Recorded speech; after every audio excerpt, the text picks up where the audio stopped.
Our dreams would come true. She was only 17 when Pretty Sturman came offering that all her dreams would come true. Hai semua ya, kalian baru lulus SMA, SMK, atau madrasah aliyah, tapi masih bingung mau nyari tempat kuliah di mana? Program studi Akidah dan Filsafat Islam, Fakultas Usuluddin dan Studi Agama, Universitas Islam Negeri Sultan Taha Saifuddin Jambi membuka pendaftaran mahasiswa baru loh. Penasaran? Yuk kita intip profil Akidah dan Filsafat Islam UIN SPS Jambi.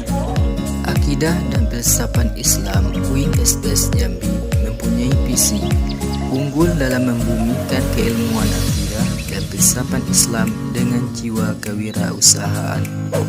Dan misi 1. Menyelenggarakan pendidikan di bidang teologi, filsafat, tasawuf, dan sosial budaya Islam. 2. Menyelenggarakan kajian, riset, berstandar ilmiah di bidang ilmu teologi, filsafat, tasawuf, dan sosial budaya Islam. 3. Menyelenggarakan pengabdian dalam bidang teologi, filsafat, tasawuf, dan sosial budaya Islam. 4. Menghidupkan dimensi sosial budaya Islam berbasis jiwa kewirausahaan. 5. Mengembangkan kerjasama dengan berbagai lembaga akademik, sosial, dan budaya. Untuk prospek kerja, kalian bisa menjadi guru atau dosen, wartawan, pejabat pemerintah daerah, ataupun penulis buku, dan lain-lain. Akidah dan Filsafat Islam UIN SPS Jambi juga memiliki beberapa keunggulan. Yang pertama, dengan biaya kuliah yang sangat terjangkau. Kedua, dengan fasilitas yang memadai. Yang ketiga, tentunya dengan tenaga pendidik yang profesional. Nah, bagaimana? Tertarik kan? Untuk info lebih lanjut, kalian bisa cek website-nya ada di bawah ini. Oke, ditunggu loh kehadirannya. Assalamualaikum warahmatullahi wabarakatuh. Nama saya Gufroni Abe dengan NIM 302-19-001, jurusan Akidah dan Filsafat Islam semester kedua. Video ini dibuat untuk memenuhi tugas ujian akhir semester akhlak dan tasawuf. Pada video ini saya akan membahas tentang tasawuf yang berkaitan dengan pandemi COVID-19 yang terjadi sekarang ini. Pandemi virus corona di tahun 2020 ini direspon dengan berbagai bentuk usaha. Pemerintah berupaya membuat kebijakan sebaik dan seefektif mungkin, terutama untuk kesehatan, ekonomi, sosial, dan keamanan. Para dokter dan tenaga kesehatan berjibaku bekerja dan berjiwa mulia menolong penderita terinfeksi virus corona dengan segala risiko yang dihadapinya. Para pendidik berusaha menemukan metode pembelajaran terbaik agar peserta didik mudah melakukan proses belajar di rumah. Profesi lain sama, berusaha di bidangnya masing-masing dalam suasana kedaruratan bahkan keterbatasan. Biaya, sarana prasarana, waktu, dan sebagainya tidak tersedia seperti sedia kala. Semua bekerja keras sesuai kapasitas dan wewenangnya. Tercatat pada tanggal 8 Juni 2020, dikutip dari pikiranrakyat.com, dari Worldometer, update total kasus infeksi COVID-19 seluruh dunia telah mencapai 7 juta lebih orang. 4.000 lebih pasien diantaranya meninggal dunia. Namun nyaris 3,5 juta orang atau setengah dari total pasien COVID-19 telah dinyatakan sembuh dari virus corona. Saat ini tersisa 3,2 juta orang yang masih terjangkit COVID-19.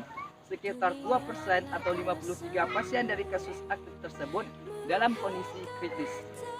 Tak kalah tasawuf dikaitkan di tengah bencana seperti COVID-19. Cara pandang tasawuf biasanya berbeda.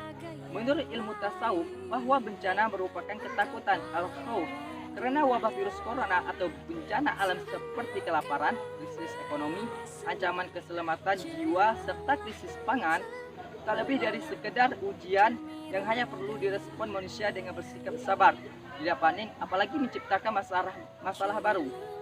Itulah protokol bencana berdasarkan ilmu tasawuf, tentu tanpa mengesampingkan ikhtiar. Ikhtiar itu sama pentingnya dengan berdoa. Berdoa itu sama pentingnya dengan ikhtiar. Dengan adanya virus corona yang membuat heboh sebagian penghuni bumi Allah, Allah mengingatkan kita terhadap kematian. Keniscayaan sejarah sebagai ziarah kubur juga diharapkan sebagai media pengingat kematian. Kita hadapi corona dengan ikhtiar doa dan mahabbah cinta kepada Allah dan kanjeng Nabi Muhammad SAW.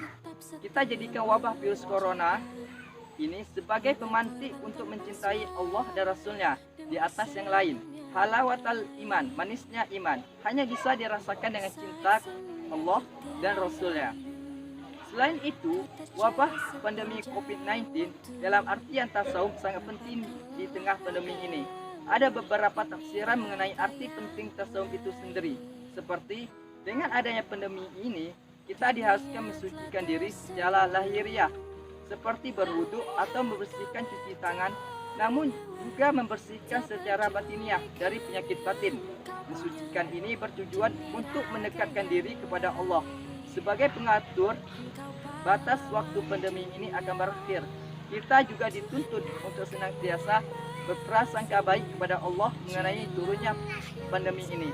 Artinya, mungkin saja Allah ingin kita lebih mengingatnya, lebih mendekatinya dengan cara menurunkan wabah yang menghentikan sejenak kegiatan kita. Sementara itu, tasawuf dalam tradisi sufi dikenal istilah uzlah, mengasingkan diri dan khalwat menyendiri.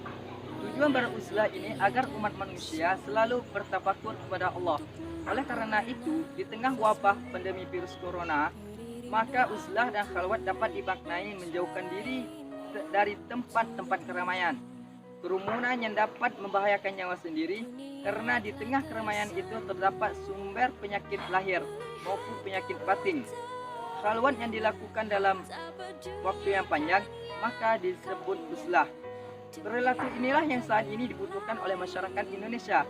Tidak ada langkah yang lebih baik dan lebih tepat dalam berjihad melawan terjangan pandemi COVID-19 kecuali uzlah dan khalwat. Dalam konteks ini bisa ditegaskan bahwa uzlah dan khalwat adalah cara paling efektif dalam memutuskan mata rantai penularan COVID-19. Uzlah dan khalwat dalam konteks ini dimaknai isolasi social distancing maupun jika diperlukan lockdown.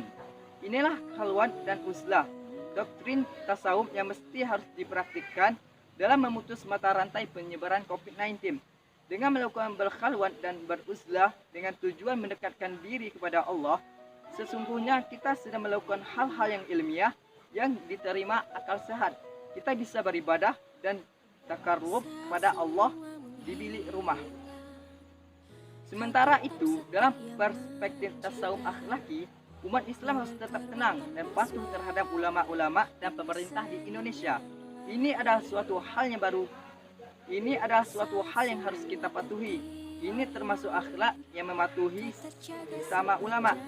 Dan terakhir, dalam perspektif tasawuf amali adalah kita harus terus berdoa dan istiqomah terhadap ibadah kita sehingga virus yang sedang besar ini tidak masuk terhadap tubuh kita, dan kita harus berdoa supaya wabah ini cepat diangkat dan dihilangkan dari dunia ini. Karena itu, makna terapi melalui tasawuf di tengah wabah virus COVID-19 ini sangat diperlukan bagi umat Islam di Indonesia. Karena tasawuf mengajarkan kita untuk mengolah jiwa serta menenangkan diri, tidak panik, tidak galau, dengan cara lebih mendekatkan diri kepada Allah. Pada saat seperti sekarang ini, ketenangan jiwa sangat diperlukan. Karena dengan jiwa yang tenang, lebih efektif untuk meningkatkan daya tahan tubuh, lahir maupun batin, untuk menangkal virus corona agar tidak terpapar dan dijauhkan dari virus corona. Sekian dari pembahasan video saya. Saya Gufroni Abe, mohon maaf apabila banyak kesalahan. Saya tutup dengan wassalamualaikum warahmatullahi wabarakatuh.